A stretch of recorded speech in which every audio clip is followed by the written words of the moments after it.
Did you know that life coaches are needed now more than ever? I'm Frank Macri, founder of Thriving Coach Academy. I've trained over 1,000 coaches and helped them launch their own successful coaching businesses. If you want to make an incredible income and impact as a coach and have a lot of fun doing it, I'll show you exactly how to get it done. This is Life Coaching Secrets. What's up, coaches? In this episode, I am featuring a very special guest. She is my piano teacher, my piano coach, and I was having a lesson with her recently, and I thought, you have a lot of amazing insight on the psychology of learning, how adults learn, how we are able to overcome the barriers we put on ourselves when we're looking to achieve our goals and learn new skills. So without further ado, I'm going to include the clip from that interview with her. I am so excited for you to hear this. And even if you don't play piano, I want you to listen very closely here, because the challenges that anyone experiences with one skill can be applied to another. So if there's any skill you have right now that you feel challenged by, or you're wishing that you can learn it faster, or you're hitting blocks, this is going to help you understand how to get through that. Okay, this is a great, especially if you are someone who's looking to get into coach training, or you're in coach training and you're struggling, then this will help you understand the exact psychological process of learning. It's something we often forget about as adults. And also, my piano teacher, Shenyun, her energy and her attitude is amazing. So it's fun just to hear her speak, and I was really honored that she devoted some time to share her expertise in this episode. So enjoy my conversation with her. And without further ado, here is my piano teacher, Shenyun. All right, everybody, I'm really excited to have a very special guest on the show today. This is my piano teacher, my piano coach, Shenyun, who has been with me for almost 3 years now, teaching me how to play the piano. So, Shenyun, thank you for being on the show. You're welcome. Hi, Frank. So I know that this was so spontaneous, and it came up because last week we have weekly lessons. We've been doing weekly lessons for almost 3 years now, right? Right, yeah. It was like during COVID, like lockdown, when things were still going on. And I remember I bought the piano for myself because it was not just a birthday gift to myself, but I had wanted to learn the piano for so many years. And I wanted you to be on an episode, even though you are not even in the coaching industry at all, but I've noticed from being with you for so many years that you have such a coaching approach to your teaching style. And like last week at the end of our lesson, we were just talking about the psychology of what goes into learning and how adults learn. So I wanted to pick your brain a little bit and share what you've experienced from teaching so many students over the years. I mean, this is what you do full time, is like you have Right, student after student teaching them private lessons. right. So actually, like, would you mind maybe giving a little bit of background into what you do? I know I shared some of it, but you can tell our listeners like your education and the work you do now. Sure, yeah. So basically, well, I've been doing private lessons full time for quite a while now. I actually started teaching piano since I was in high school. And then I went to college to further study in music and specializing in piano pedagogy. So basically I went to college to learn how to teach piano. And then graduated, continued teaching piano, went to public school for a little bit, and became public school teacher. As Started off as a music teacher, and then later on, after a few years, kind of went ahead and took on the role of as the head of the aesthetic department of the school, so running various programs, activities, and then competitions and stuff like that, all that great stuff. So yeah, so like in a way, I went to college to learn how to teach piano, but those few years in the public school has taught me how to be an educator.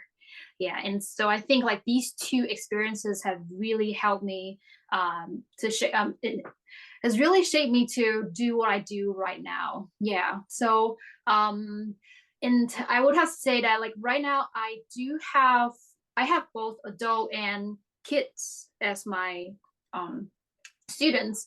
And one of the biggest differences I have noticed over the years of teaching adults and kids is that for kids, they are very spontaneous learners. They are able to like, for them, there's no such thing as, oh, this is really hard, because they do not have all these background experiences in the past to see something or to hear something and thinking that it's hard. It is for them, anything is just, okay, this is another project I'm going to learn, and that's it. And even if they make mistakes and things like that, they would still be able to just kind of go through and then say like, huh, yeah, it's a mistake, yeah, that's Mhm. okay, and just kind of keep going. However, for the adults, it's kind of different because, like, for adults, we have gone through a lot of life experiences. Like we have failed many times, succeed many times, of course. And so there are times whereby some of these maybe past experiences, I would say, have kind of played a role in holding back some of the adults as to learning. For instance, they would feel like, wow, this is really challenging. I don't know if I can do it. Or if they can't do it, they would have some of the negative self talks to Yep. tell that why they can't do it. And a lot of times, like, I feel like I would have to kind of unlock that before we can move on. Because for adults, I can tell that a lot of times they do want to learn. Like, they have this strong desire to want to learn, to succeed in piano. But a lot of times these psychological barriers are holding them back a little bit. Yeah. And it's, as a piano teacher or like a piano coach, it's my job to try to help them unlock these psychological barriers before they can actually see how far they can succeed in this journey. So good. And I'm an example of a student that has had psychological barriers, and I've experienced them in my lessons with you. And Right. it's been like difficult, but also surprising for me because I remember when I was a child, I grew up playing the clarinet, and I, like you just described it so beautifully. When you're a kid, it's just like, oh, I'm just learning. It's just another project.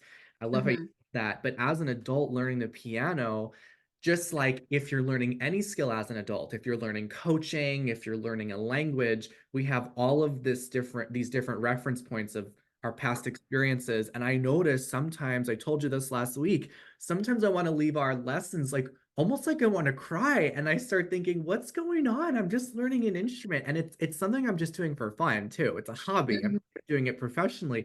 But the psychological impact of learning something as an adult, it's pretty intense at times. And I want our coaches and our students to like realize as an adult, it's when you are left out of the classroom for so long, when you go into your adult life, to come back into a learning environment to learn a new skill can be so scary, it can be so overwhelming. And that's what really could hold someone back more than even just the knowledge itself. Like, would you Exactly. agree? Yeah, exactly. And then sometimes I feel like, it's not like I'm trying to like toot my horns whatsoever, but a lot of times I feel like for adults, especially when you're trying to master a skill set, it is very, very important to have somebody to guide you, because sometimes you would just face all these challenges, like, and then I mean, I can understand how, like, when you share that, oh my God, I left the lessons and I feel like I wanted to cry, because these challenges can be very overwhelming.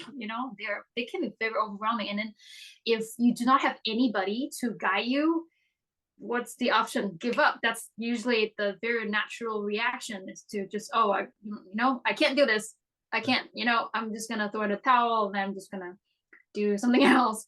However, when you do have somebody to guide you, though, that's when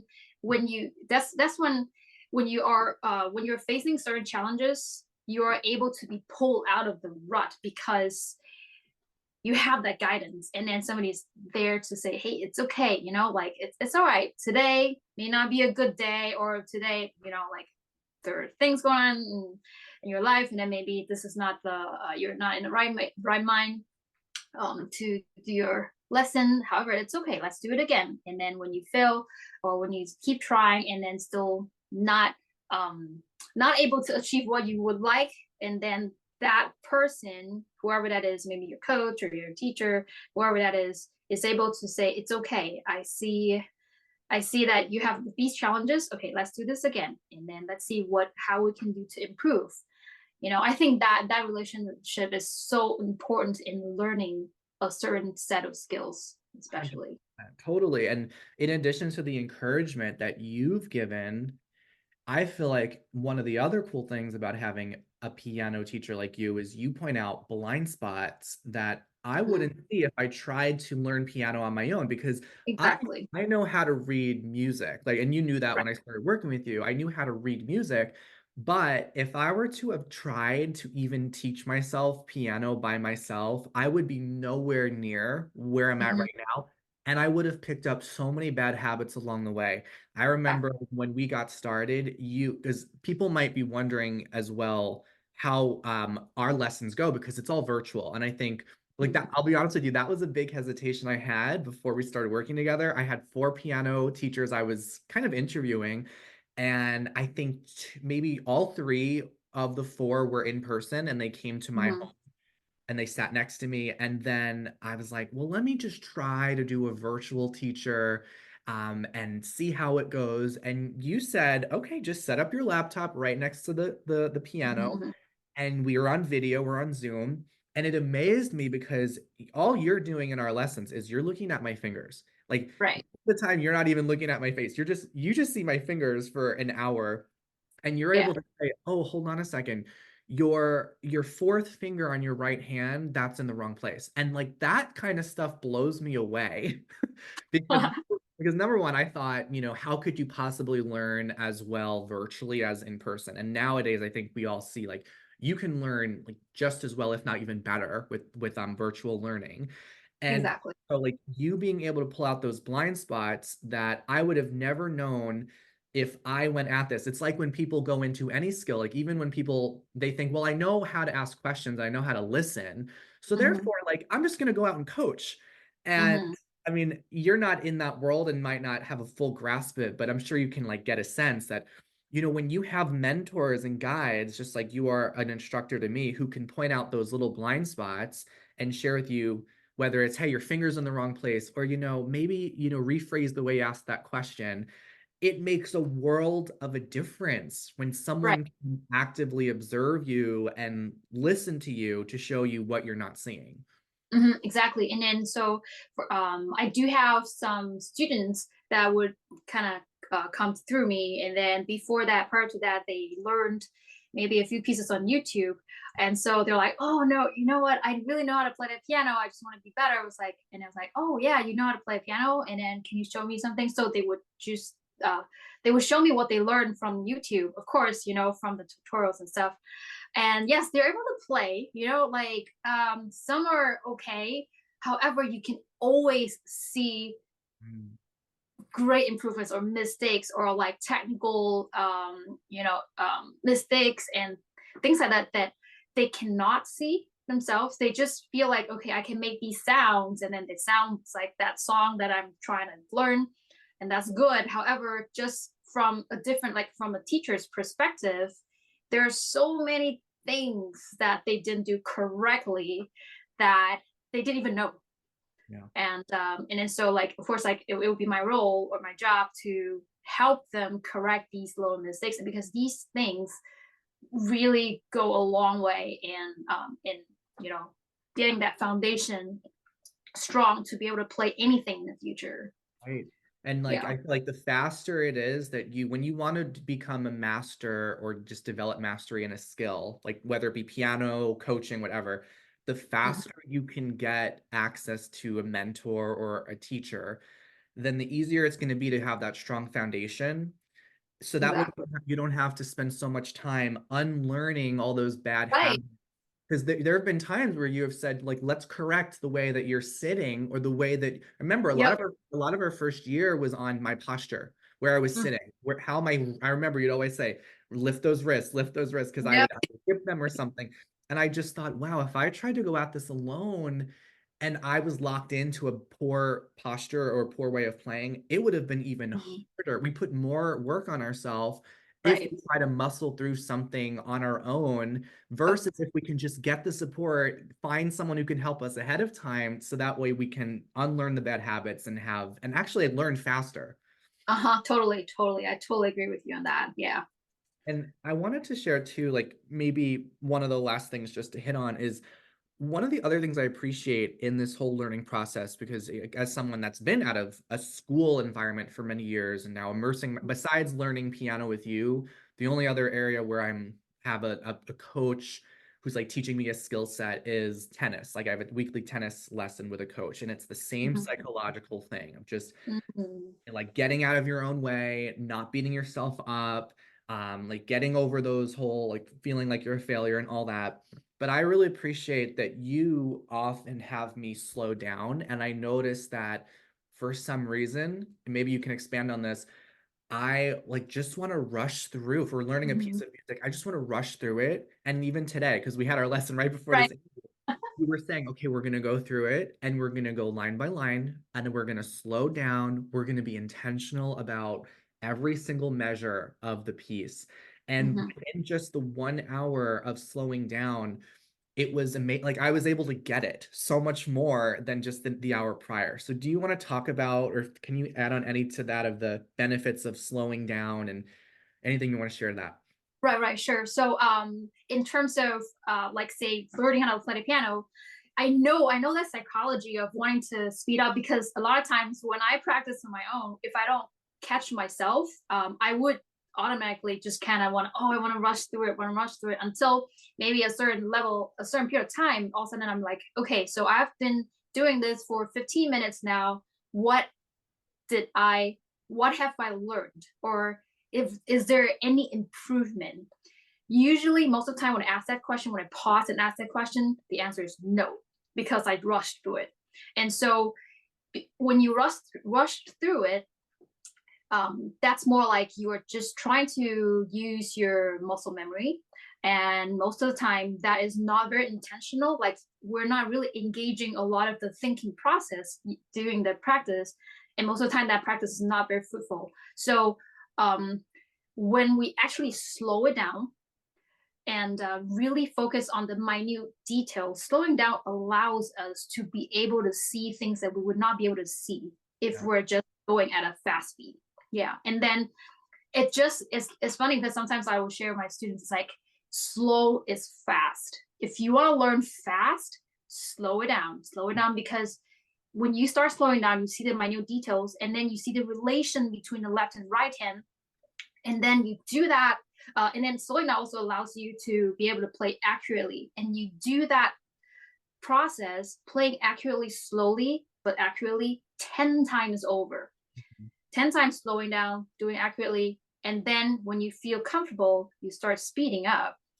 Guess what? Your hands have already learned the the placement already. Like they have already the muscles have already memorized where they need to go next. So as you speed it up, you actually it requires less effort of thinking to be Mm. able to play accurately. And this is how we learn all the fast pieces and fast passages. There's no one in this world that's able to learn anything fast by practicing fast. Yeah, and I think like the parallel to coaching and learning how to coach is we often see with our students when they start to do their practice coaching, they'll rush through the beginning of a session and just Mm-hmm. trying to problem solve with the client really quickly before they have a real understanding of what's the real block getting in the client's way.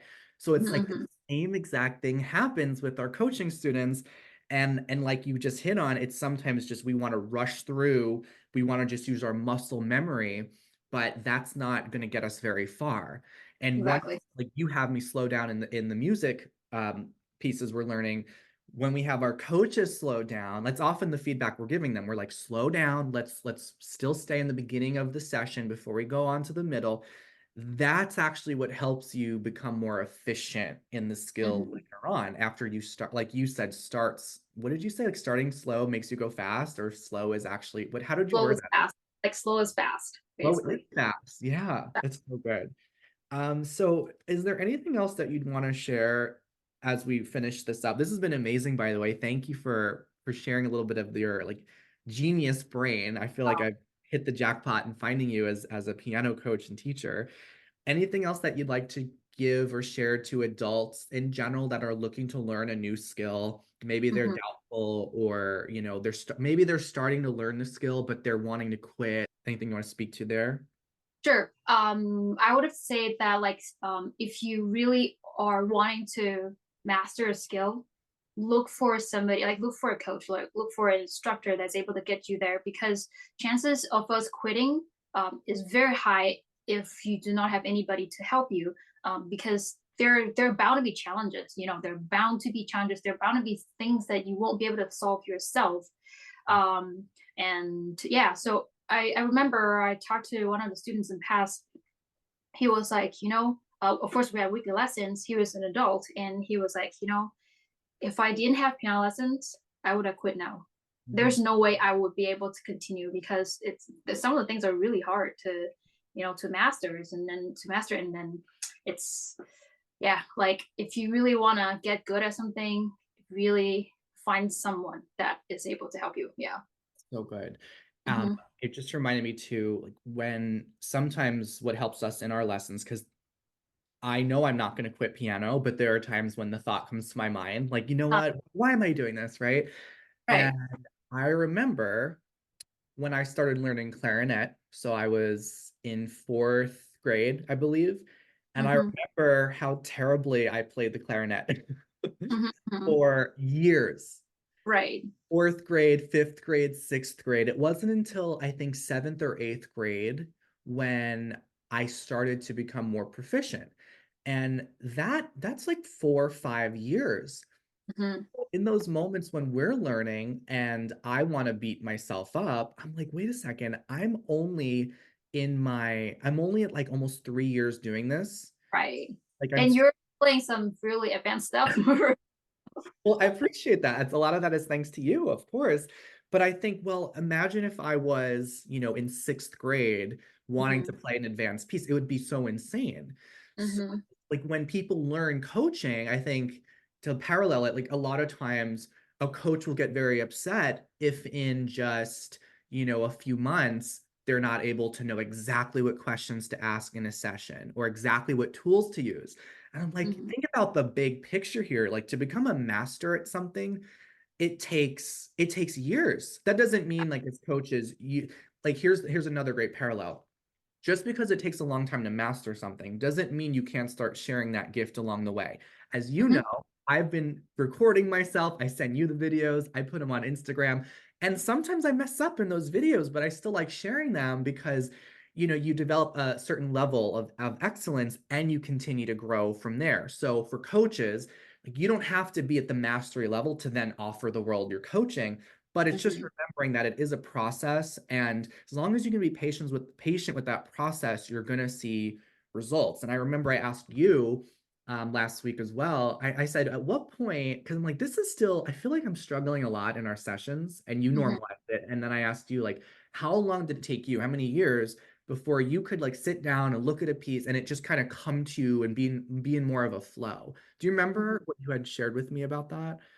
Well, I would say that because I actually started a little bit later, like when I was 12 or so. And so by the time I was able to actually proficiently play something, just sitting on a piano and play anything, it was like probably 18, like, 6 years. 19, because like the first 6 years was just learning. It was just Yeah. learning, acquiring new skills, and Yeah. yeah, and to be able to fully utilizing all the skills that I learned, yeah, it did take a long time. Yeah. It takes years to become proficient and in a skill, and that's Hmm. so normal. And I think it's good to kind of wrap up with what you shared earlier. Like, if when you have a mentor, a guide, a coach, an instructor, that makes the likelihood of you quitting so much lower because you have that Hmm. support, that encouragement, that accountability. Okay, this has been amazing. Is there anything else that you want to share? I think that's about it. Yeah. Okay, I want to thank you again, Shenyun. It's been so awesome to have you be my piano coach because you've allowed me in a way to, and I tell our coaches this, our students all the time, like you've allowed me to empathize with them because I've been coaching for a decade and it comes very naturally to me. And by putting myself in this learning environment where I'm learning piano and I'm still definitely struggling through it. In that getting out of that, definitely not like in the elementary phase. You say I'm intermediate. I still like can't really believe that, but like in that phase where I'm still really moving up to mastery and it's going to take time to get there. But I appreciate you because you help me understand what our coaches go through when they're Mhm. sitting in their first session and their head is spinning and they're like, I have no idea what to do. You allow me to empathize with them and be a better coach trainer to them. So I thank you for so many reasons of how our lessons have helped me in that and also just like navigate tough chapters of my life. I feel like being able to sit with you, play the piano, give me something to focus on. It's so good for your brain. It's so good Mhm. for, your mental health um and anyway, I just feel so blessed and grateful to have you as a teacher and thank you Oh, for sharing your insights with us here. oh, you're welcome. It's my pleasure. All right, everyone, thanks for listening and I'll see you later in the show. Bye everybody. Hey, would you like access to powerful coaching tools you can use on yourself and clients right away? For being a listener of the podcast, I'm giving you a VIP guest pass to get a sneak peek into my coach training program. Inside, you'll learn our coaches' secret tool they use to transform their clients' lives. And you'll also get a training on how to launch a coaching business. Just head over to www.thrivingcoachacademy.com/VIP to get started. I'll see you on the inside.